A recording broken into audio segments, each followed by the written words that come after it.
जिटियो कामको लागि माने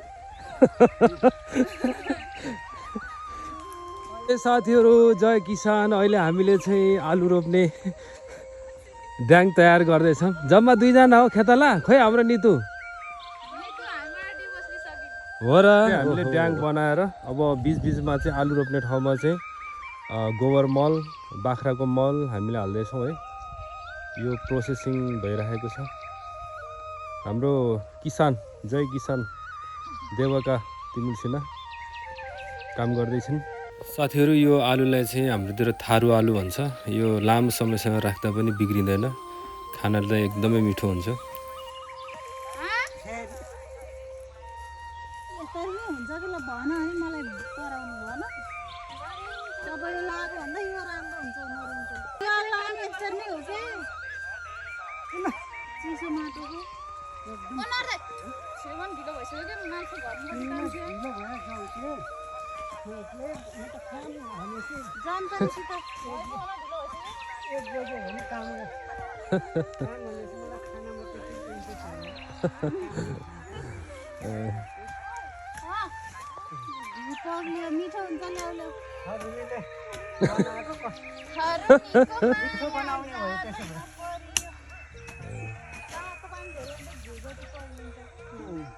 जिटियो कामको लागि माने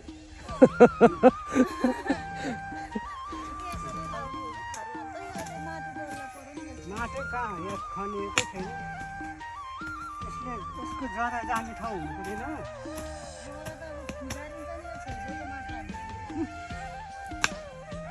यस्तो गरेको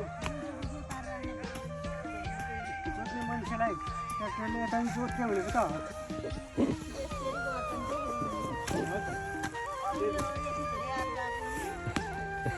म फेरि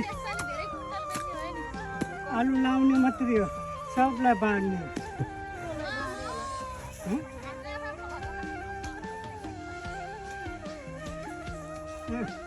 मागी हेर न आलु भएपछि